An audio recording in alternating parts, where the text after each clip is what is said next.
दोस्तों आप सभी का स्वागत है इसके टेक्निकल क्लासेस में। तो चलिए दोस्तों आज बात करने वाले इंडस्ट्रियल वायरिंग, ठीक है? यानी कि इंडस्ट्रियल वायरिंग के सभी एमसीक्यू को देखेंगे जो एग्जाम में क्वेश्चंस पूछा जाता है। तो आप लोग वीडियो में इन तक जरूर बने रहिएगा। चाहे आप लोग कोई भी टेक्निकल गवर्नमेंट एग्जाम का तैयारी कर रहे हैं, चाहे यूपीपीसीएल टी2 का तैयारी कर रहे हैं, चाहे एनपीसीएल का तैयारी कर रहे हैं, चाहे बीआरसी का तैयारी कर रहे हैं, तो आप लोग के लिए वीडियो बहुत हेल्पफुल होने वाला है। तो चलिए आज का सबसे पहला प्रश्न से स्टार्ट करते हैं। आज का सबसे पहला प्रश्न दिया है, विद्युत नियमानुसार घरेलू वायरिंग में विद्युत रोधी अनुपात कितना होना चाहिए? यानी कि विद्युत का जो नियम है उसके अनुसार पूछ रहा है। यानी कि वायरिंग में जो विद्युत रोधी अनुपात होता है, यानी कि इंसुलेशन रेशियो जो होता है वो कितना का होना चाहिए? तो यानी कि 50 और बट्टा में दोस्तों यानी कि परिपथ में जो बिंदु होगा उससे दुगुना होगा। क्या होगा? परिपथ में यानी कि बिंदु जो होगा दोस्तों, यानी कि बिंदु जो होगा उससे क्या होगा? यानी कि दुगुना होगा। ऑप्शन किस में दिया है? परिपथ में बिंदु से दुगुना 50 पाई में। ए में क्या क्या कह रहा है? तो 100 बटा परिपथ में बिंदु की 4 गुना, तो 4 गुना होता नहीं है, ठीक है। और 100 वाला कभी होगा नहीं, बचता है ये दोनों ऑप्शन। और ये दोनों ऑप्शन में इसमें क्या कर रहा है? यानी कि बिंदुओं की संख्या, तो बिंदुओं की संख्या की दुगुना होता है, जो कि ऑप्शन डी में दिया हुआ है ना। राइट आंसर की बात किया जाए तो ऑप्शन इसका डी सही होने वाला है, क्योंकि डी में जो दिया हुआ है 50 बटा परिपथम बिंदुओं की तो गुनी संख्या।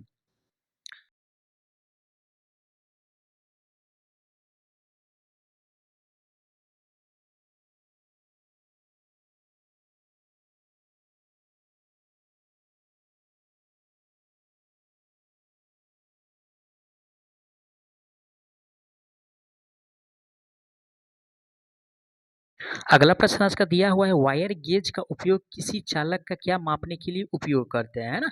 तो वायर गेज से क्या मापा जाता है, ये क्वेश्चंस में पूछ रहा है, ठीक है ना।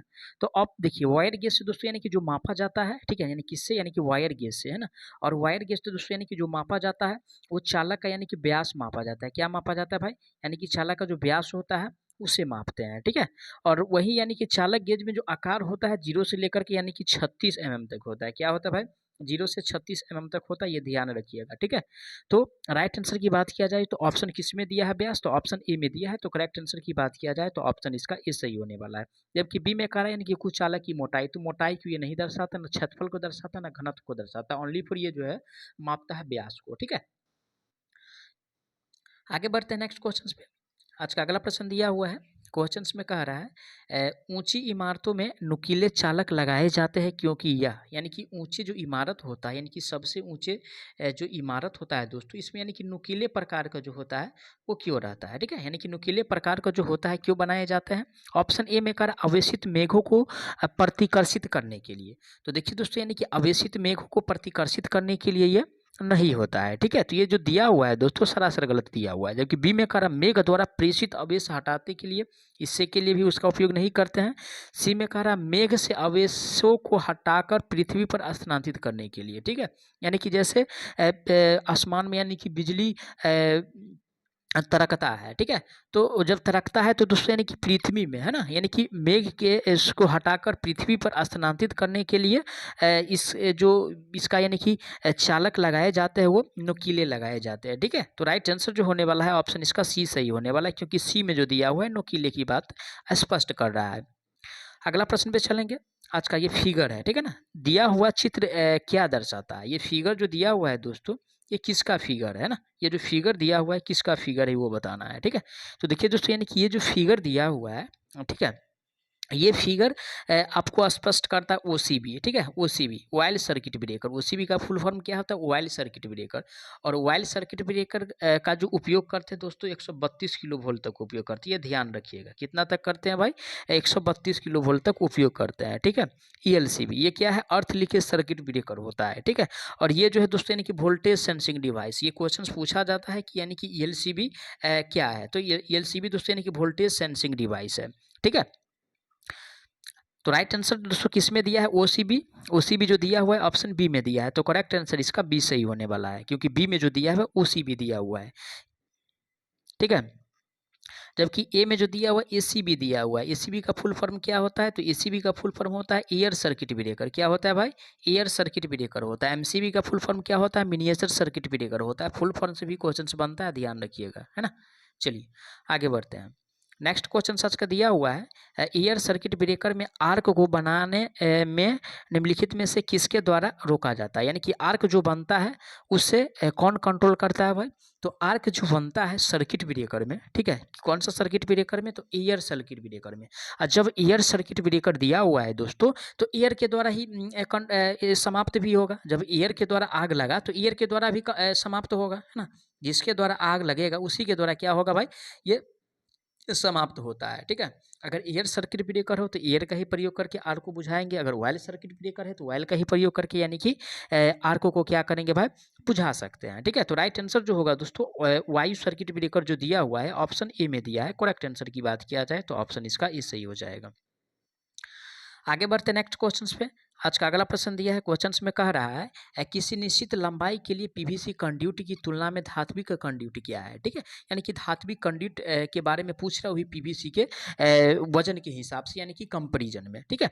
इसका अगर पीवीसी से कंपेरिजन किया जाए वो भी धात्विक का, ठीक है, यानी कि धात्विक कंड्यूट का, तो पीवीसी क्या होता है। सबसे पहले इसका फुल फॉर्म पे चलते हैं, ठीक है। पीवीसी का जो फुल फॉर्म होता है पॉलीविनाइल क्लोराइड होता है। क्या होता है भाई, पॉलीविनाइल विनाइल क्लोराइड होता है, ठीक है, पॉलीविनाइल क्लोराइड होता है, ठीक है।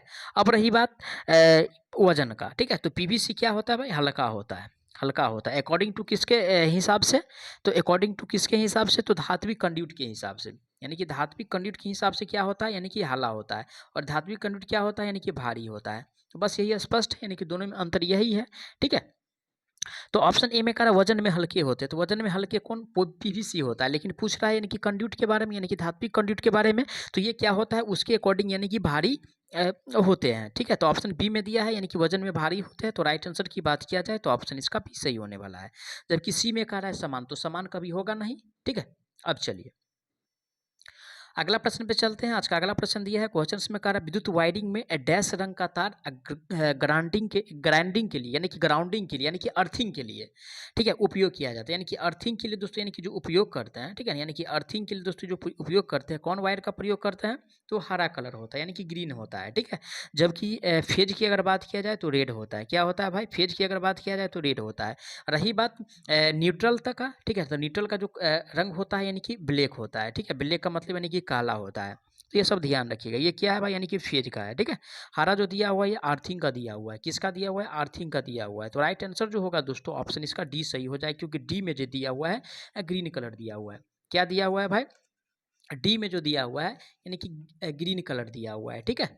अब चलिए आगे बढ़ते हैं, नेक्स्ट क्वेश्चन पे चलेंगे। आज का अगला प्रश्न दिया है, क्वेश्चन में कह रहा है कि विद्युत वायरिंग में सभी विद्युतीय उपकरण जुड़े होते हैं। यानी कि किस में जुड़े होते हैं विद्युत वायरिंग में, तो देखिए दोस्तों, यानी कि इलेक्ट्रिकल इक्विपमेंट जो कनेक्ट होता है, ठीक है, यानी कि वो जो कनेक्ट होते हैं, ठीक है, ये हमेशा दोस्तों यानी कि समानांतर में होते हैं। किस में होते हैं, समानांतर में होते हैं। समानांतर में ही क्यों होते हैं, तो समानांतर में इसलिए होते हैं क्योंकि अगर जैसे एक भवन में, ठीक है, यानी कि 5 लाइट चल रहा है और 10 फैन चल रहा है, तो अगर एक लाइट खराब है तो बाद बाकी जितना लाइट हो सब जलेगा। लेकिन अगर सीरीज में अगर जोड़ा जाएगा तो अगर 5 लाइट जल रहा है तो अगर एक लाइट उसमें से खराब है तो कोई लाइट नहीं बढ़ने वाला है। तो इसलिए यानी कि जो इलेक्ट्रिकल वायरिंग जो होता है, ठीक है, इलेक्ट्रिकल इक्विपमेंट जो जुड़े होते हैं वो हमेशा समानांतर में होते हैं, यानी कि पैरेलल में होते हैं। किस फॉर्म में होते हैं भाई, पैरेलल में होते हैं। ऑप्शन किस में दिया हुआ है, पैरेलल, ऑप्शन ए में दिया है। राइट आंसर की बात किया जाए तो ऑप्शन इसका ए सही होने वाला है। क्या सही होने वाला है भाई, ये सही होने वाला है, ठीक है। अब चलिए अगला प्रश्न आज का दिया हुआ है, क्वेश्चन में कह रहा है कि एक टू वे स्विचिंग कनेक्शन का इस्तेमाल आमतौर पर निम्न में से किसके लिए किया जाता है। यानी कि टू वे स्विच का, किसका भाई, यानी कि टू, ठीक है, टू वे स्विच का।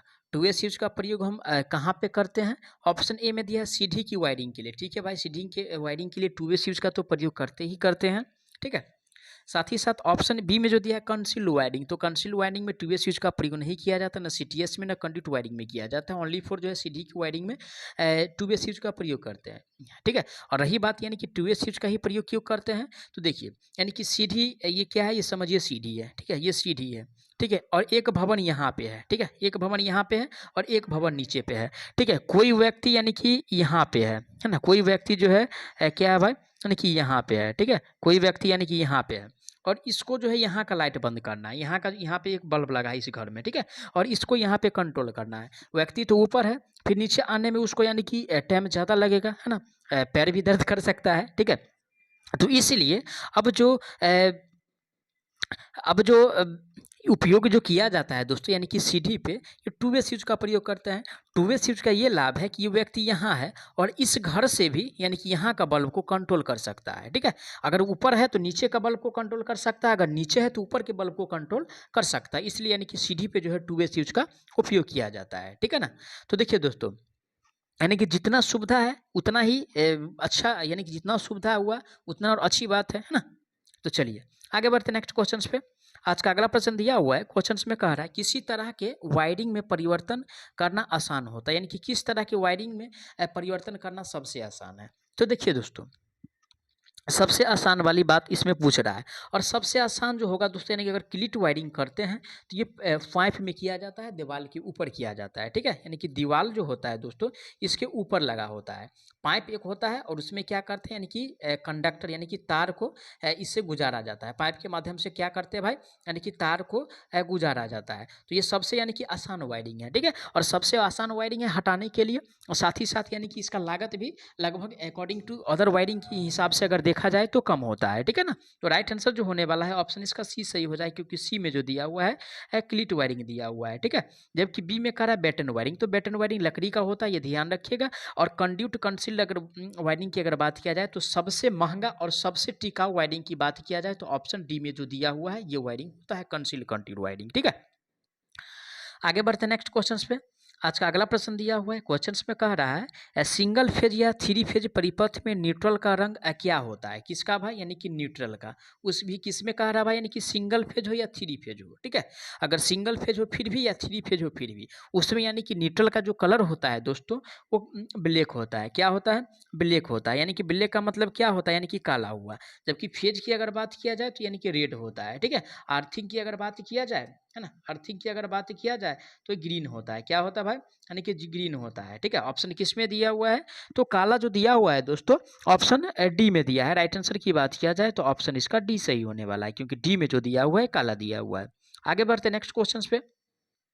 आज का अगला प्रश्न दिया है, क्वेश्चंस में कह रहा है औद्योगिक विद्युत आपूर्ति में ऐसे फेज की संख्या, यानी कि किस में कह रहा है, यानी कि औद्योगिक में कह रहा है। किस में कह रहा है भाई, यानी कि औद्योगिक में कह रहा है। और औद्योगिक में यानी कि विद्युत आपूर्ति से यानी कि फेज की संख्या क्या है भाई, तो ये बताना है, ठीक है। और इसमें यानी कि फेज की संख्या जो होता है औद्योगिक में यानी कि थ्री फेज सप्लाई दिया जाता है, जो कि ऑप्शन सी में दिया है 3। राइट आंसर की बात किया जाए तो ऑप्शन इसका सी सही होने वाला है। चलिए आगे बढ़ते हैं। नेक्स्ट क्वेश्चन से आज का, घरेलू विद्युत वायरिंग में लास्ट लाइट लोड किससे अधिक नहीं होना चाहिए। क्या कह रहा है भाई, यानी कि लाइट लोड कह रहा है, ये ध्यान रखिएगा। पूछ क्या रहा है, जवाब देना है क्या, ठीक है। अगर लाइट लोड पूछ रहा है तो 800 वाट से ज़्यादा नहीं होना चाहिए। कितना वाट से, 800 वाट से ज़्यादा नहीं होना चाहिए। जबकि पावर का अगर पूछ रहा है, ठीक है, तो ये 3000 वाट से ज़्यादा नहीं होना चाहिए। ये ध्यान रखिए, क्वेश्चन ये दो प्रकार का पूछा जाता है इससे, ठीक है। तो 800 वाट जो दिया हुआ है दोस्तों ऑप्शन किस में दिया है, ऑप्शन ए में दिया है। राइट आंसर की बात किया जाए ऑप्शन इसका ये सही होने वाला है। 1400 वाट नहीं होता, ना 1200 वाट होता, ना 1000 वाट होता है। अब चलिए अगला प्रश्न पे चलते हैं। आज का अगला प्रश्न दिया है, कह रहा है वायरिंग में ऐसे कौन सा वायर जो है अनावृत रखा जाता है और उपकरण के फ्रेम से जोड़ा जाता है, ताकि, ठीक है, यानी कि इंडस्ट्रियल वायरिंग में जो है यानी कि फ्रेम से किसको जोड़ते हैं भाई, अनावृत भी रखते हैं, ठीक है। तो देखिए इससे तो स्पष्ट है ना, इसमें इससे तो स्पष्ट है कि ये जो क्वेश्चन जो पूछ रहा है दोस्तों वो अर्थिंग के बारे में पूछ रहा है, ठीक है। ये देखिए अनावृत है ना, और अनावृत जब ही आया तो समझिए यानी कि अर्थिंग के बारे में पूछ रहा है। और अर्थिंग में क्या करते हैं भाई, तो ग्राउंड वायर है ना, क्या करता है, यानी कि ग्राउंड वायर है ना, ग्राउंड वायर, ठीक है, ग्राउंड वायर करते हैं। ऑप्शन किस में दिया हुआ है, ग्राउंड वायर, ऑप्शन सी में दिया है। राइट आंसर की बात किया जाए तो ऑप्शन इसका सी सही होने वाला है। चलिए आगे बढ़ते हैं। नेक्स्ट क्वेश्चन सच का दिया हुआ है, क्वेश्चंस में दिया हुआ है, कह रहा है कि आई, ठीक है, IEEE के अनुसार कंट्रोल पैनल के लिए इस्तेमाल होने वाले मैन अर्थिंग लीड का न्यूनतम आकार दिए गए विकल्पों में से किससे कम नहीं होना चाहिए। क्या आकार है, यानी कि अर्थिंग लीड का आकार, वो भी मैन अर्थिंग लीड का, ठीक है। और इसका जो आकार है दोस्तों यानी कि 8 SWG, ठीक है, 8 SWG कॉपर या GI वायर, कॉपर या यानी कि GI वायर का होना चाहिए। ठीक है, ऑप्शन किस में दिया है 8 SWG, तो ऑप्शन बी में दिया है। राइट आंसर की बात किया जाए तो ऑप्शन इसका बी सही होने वाला है, क्योंकि बी में जो दिया हुआ है 8 SWG कॉपर या GI वायर दिया हुआ है। अब चलिए भैया देखिए, ये वायरिंग दिया हुआ है। ठीक है, ये फिगर दिया है। ठीक है, फिगर से भी क्वेश्चंस पूछा जाता है, और ये फिगर को पहचानना है कि ये फिगर जो है यानी कि किसका है। ठीक है, तो ये जो फिगर है दोस्तों, ये सीढ़ी के वायरिंग में है। क्या है, किसका वायरिंग दर्शाता है, ये सीढ़ी का वायरिंग दर्शाता है। ठीक है, सीढ़ी का वायरिंग दर्शाता है। ठीक है, कोई व्यक्ति यहाँ पे खड़ा है। ठीक है, अगर इसको यहाँ का लाइट बंद करना है तो ये भी कंट्रोल कर सकता है, अगर ये इस व्यक्ति को यहाँ का लाइट बंद करना है तो इसको भी कंट्रोल कर सकता है। ठीक है ना, तो राइट आंसर जो होने वाला है बी सही हो जाए, क्योंकि बी में जो दिया हुआ है सीढ़ी की वायरिंग दिया हुआ है। ठीक है, अब चलिए अगला प्रश्न पे चलते हैं। आज का अगला प्रश्न दिया है, क्वेश्चंस में कह रहा है कि घरेलू वायरिंग एवं छोटी इकाइयों के लिए सुरक्षा उपकरण के रूप में निम्नलिखित में से इस्तेमाल किया जाता है। देखिए, यानी कि छोटी इकाइयों के लिए कह रहा है, और जब यानी कि छोटी इकाइयों की अगर बात है तो MCB का प्रयोग करेंगे। किसका भाई, MCB का प्रयोग करेंगे, है ना, MCB का प्रयोग करेंगे, मिनिएचर सर्किट ब्रेकर, इसका फुल फॉर्म होता है। ऑप्शन किस में दिया है MCB, ए में कह रहा है यानी कि ACB, तो इसका फुल फॉर्म होता है एयर सर्किट ब्रेकर। क्या होता है, एयर सर्किट ब्रेकर होता है। ठीक है, ब्रेकर होता है। जबकि OCB दिया है, ऑयल सर्किट ब्रेकर होता है, इसका उपयोग 132 किलो वोल्ट तक करते हैं। और MCB जो दिया हुआ है ऑप्शन डी में दिया हुआ है। किस में दिया है, डी में दिया है। राइट आंसर डी सही होने वाला है। ठीक है, अगला प्रश्न पे चलते हैं। आज का अगला प्रश्न दिया है, क्वेश्चंस में कहा रहा है किस प्रकार के कंड्यूट पाइप का उपयोग औद्योगिक वायरिंग में की जाती है। किसमें भाई, औद्योगिक वायरिंग में। और औद्योगिक वायरिंग में दोस्तों यानी कि जो पाइप वायरिंग का जो प्रयोग किया जाता है, ठीक है, ये है गेल्वेनाइज्ड राइड कंड्यूट पाइप। ठीक है, यानी कि जस्ताकृत दृढ़ कंड्यूट पाइप से इसका वायरिंग किया जाता है, वो भी कहाँ पे भाई, तो इंडस्ट्री में, है ना। तो राइट आंसर इसका डी सही हो जाएगा। ऑप्शन ए में क्या कर रहा है, यानी कि PVC कर रहा है। PVC का उपयोग यानी कि घरों में करते हैं, यानी कि घरों की वायरिंग में करते हैं। ठीक है, अब चलिए आगे बढ़ते हैं नेक्स्ट क्वेश्चन पे। आज अगला प्रश्न दिया है,